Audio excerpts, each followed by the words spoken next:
عيال الفلاح.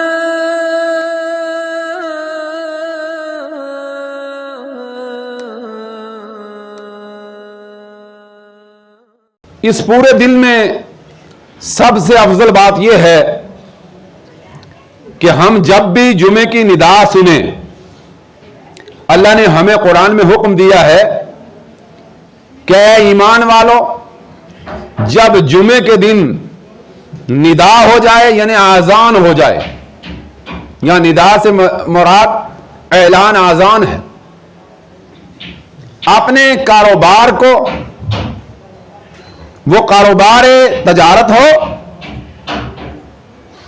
کاروبار صنعت ہو،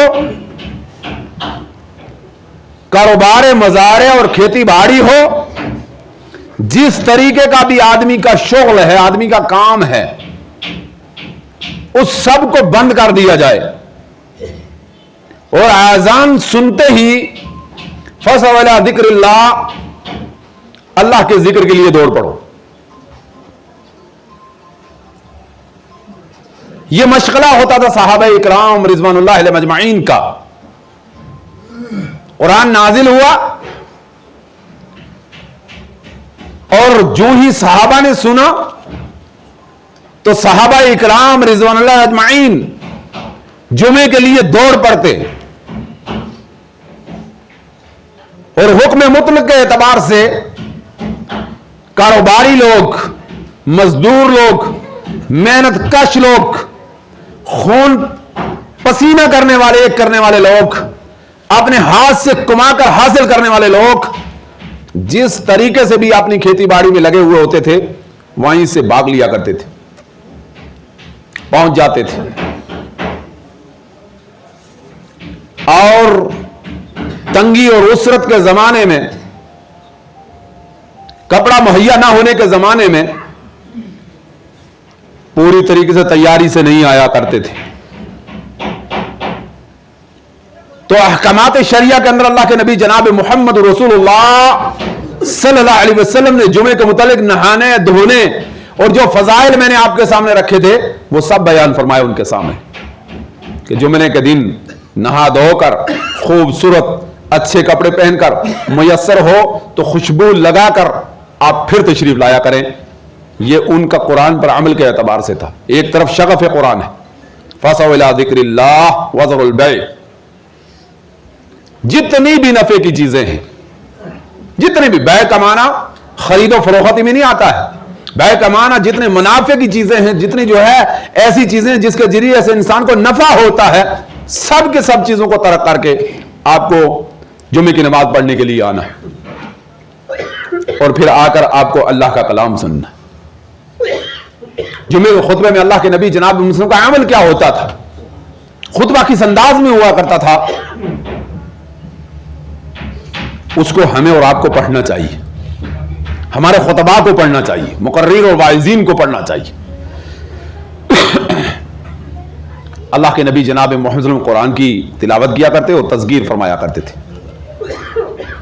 جمعے کے خطبے کے دوران اللہ کے نبی جناب محمد صلی اللہ علیہ وسلم جمعے کے دن منبر کے اوپر سورہ قاف پڑھا کرتے تھے، قاف والقرآن المجید بل عجیب جاء منذر منهم قال الکافرون ھذا شیء عجیب، پوری طریقے سے صحابہ کہتے ہیں ہم نے جمعے کے دن اللہ کے نبی جناب محمد صلی اللہ علیہ وسلم سے سورہ قاف منبر پر یاد کی تھی، یہ عمل ہوتا تھا۔ اور یہ جو خطبہ حاجہ کے الفاظ آپ کے سامنے کہے جاتے ہیں، اگر آدمی عمل نہ کرے تو پورے قرآن کو الف لام میم سے لے کر یا الحمدللہ سے لے کر والناس کے سین تک پڑھتا چلا جائے، بار بار پڑھے، عمل نہ کرے، ہدایت اس کو اللہ نصیب نہ کرے تو انسان کو نصیب نہیں ہوتی ہے۔ اور اگر کسی کو اللہ ہدایت عطا کرے تو صرف خطبے کے الفاظ، خطبہ حاجہ ہدایت کے لیے کافی ہے۔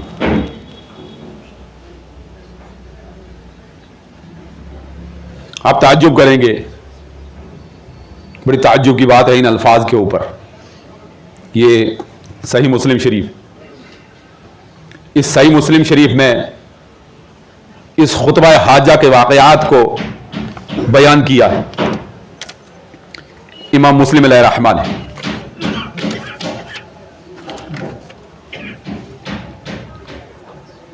اور یہ مسلم شریف وہ مسلم شریف ہے جو اس نمبرنگ کے ساتھ آپ کے پاس پہنچی ہے جو انٹرنیشنل اعتبار سے آپ کے واٹس ایپ کے اوپر ملتی ہے, گوگل کے اوپر ملتی ہے, اور آپ جو ہے اس کو حاصل کر سکتے ہیں.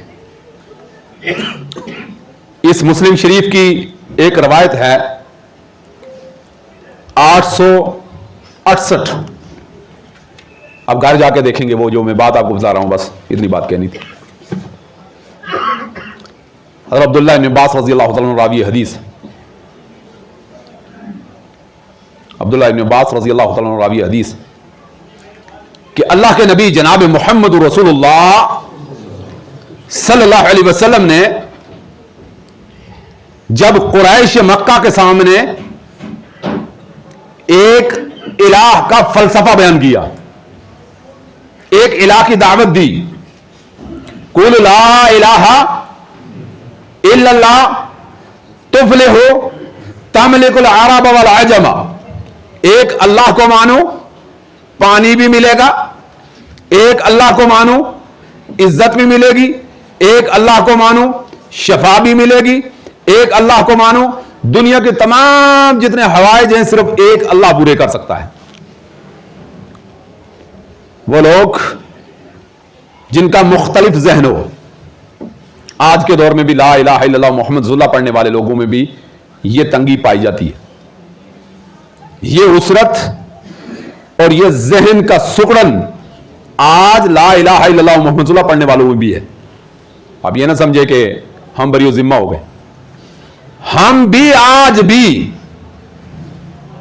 قرآن کو اللہ کی کتاب تسلیم کرتے ہوئے, رسول اللہ صلی اللہ علیہ وسلم کی شریعت کو شریعت مانتے ہوئے اور پورے نظام شریعت کو مکمل مانتے ہوئے اپنی حاجت روائی اللہ کو چھوڑ کر اللہ کے بندوں سے کرتے.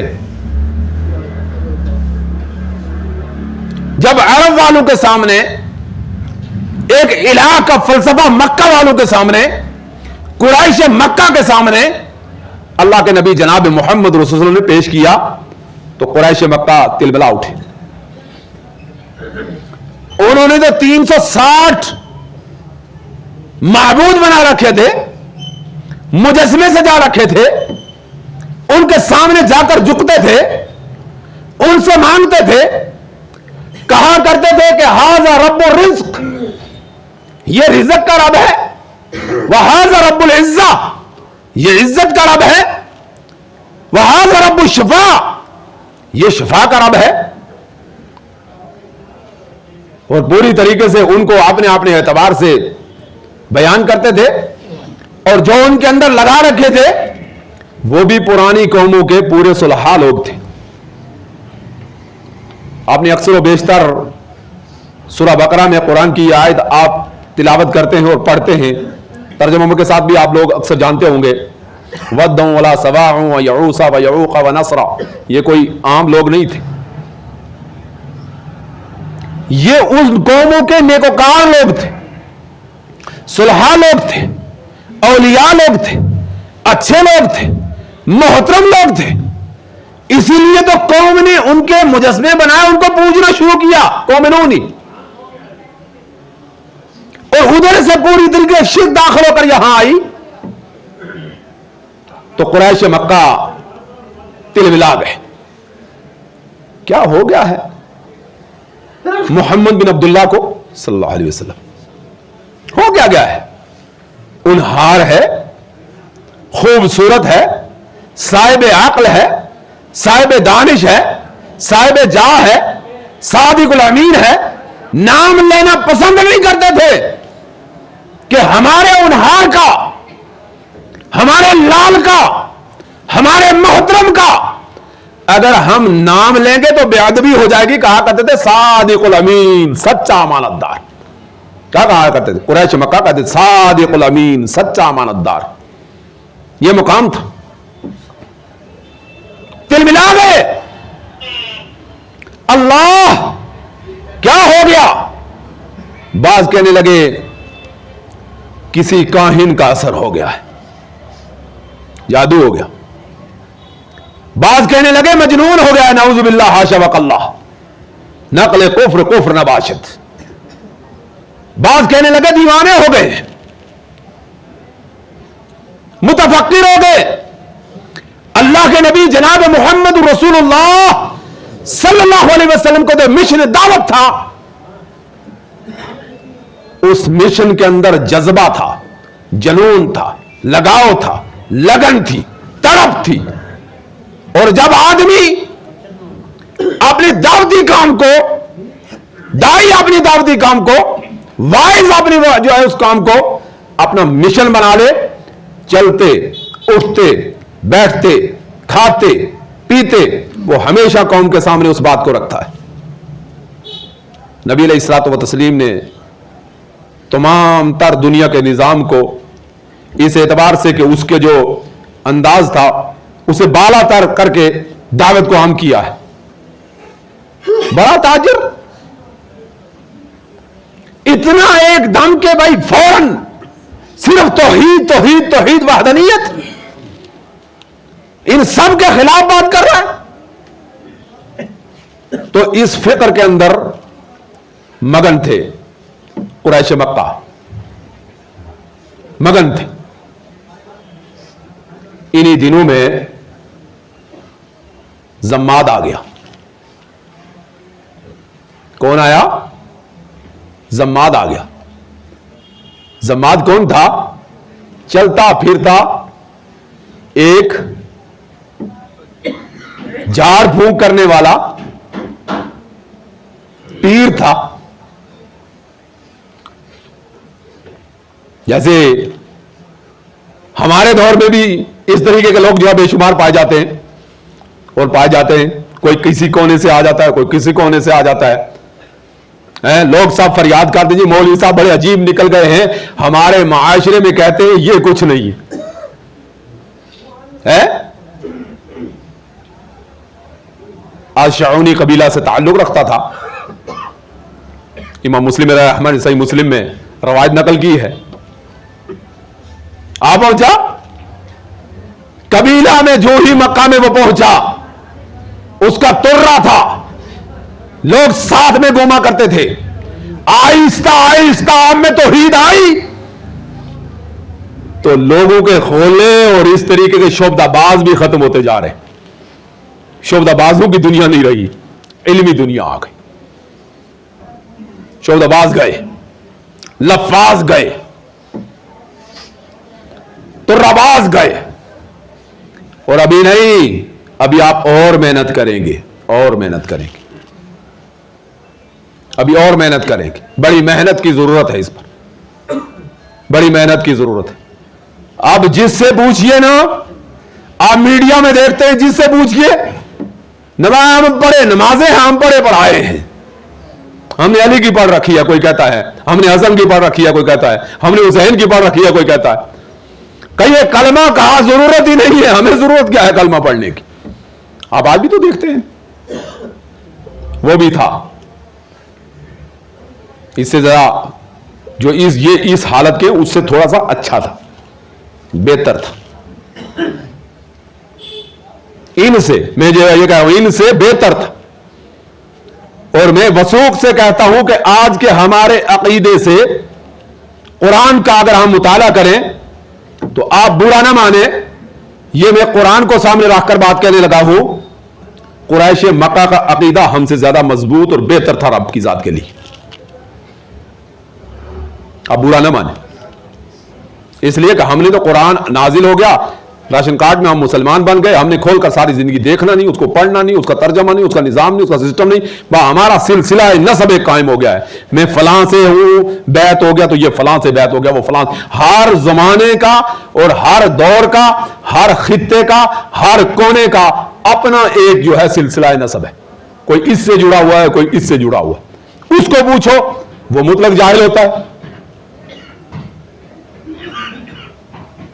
وہ مطلق اس کو پتہ ہی نہیں ہوتا ہے۔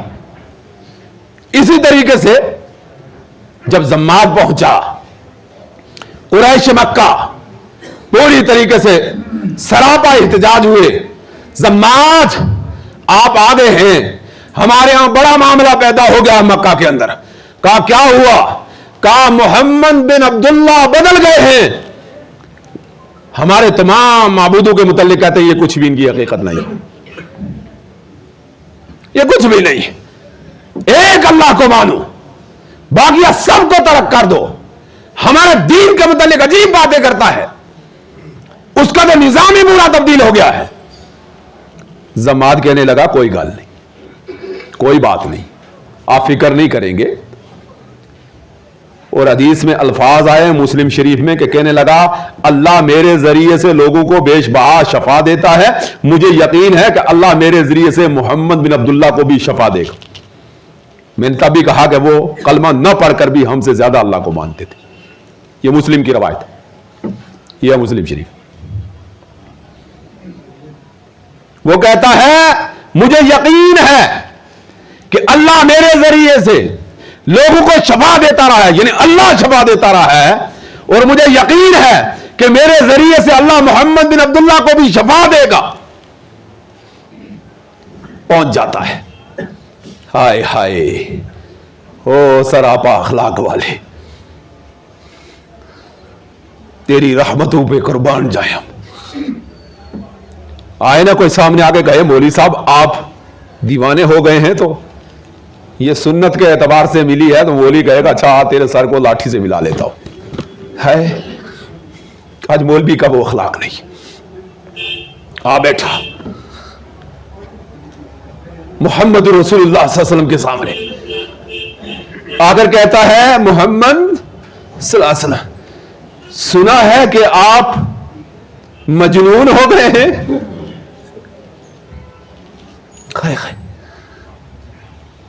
دیوانے ہو گئے ہیں۔ میرے اور آپ کے نبی جناب محمد رسول اللہ صلی اللہ علیہ وسلم جو اخلاق کے پہکر تھے، اس کی بات کو سن کر صبر اور ضبط جو اللہ کے نبی جناب محمد صلی اللہ علیہ وسلم کے اندر تھا وہ ہمارے اندر آج نہیں ہے۔ آپ علیہ الصلوۃ والتسلیم فرماتے ہیں کوئی نہیں سونا، بیٹھ جا، تشریف رکھیے، بیٹھیے بیٹھیے۔ بیٹھ گیا، کہنے لگا محمد آپ جانتے ہیں کہ اللہ میرے ذریعے سے اسیب والوں کو، عقلی شعور چھوڑنے والوں کو، جادو والوں کو، جنات والوں کو شفا دیتا ہے۔ میں چاہتا ہوں کہ میں تمہارے اوپر دم کروں۔ کس کے سامنے بیٹھ گیا ہے؟ تاجدار مدنی کے سامنے بیٹھ گیا۔ اللہ کے نبی صلی اللہ علیہ وسلم فرماتے ہیں تو میرے اوپر جب پڑھے اس سے پہلے میں پڑھوں تیرے سامنے؟ تو پڑھنا چاہتا ہے نا میرے اوپر، پڑھ کر دم کرے گا تو میں چند جملے تمہیں کہنا چاہتا ہوں۔ کہنے لگا ٹھیک ہے آپ ہی کہہ دیجیے۔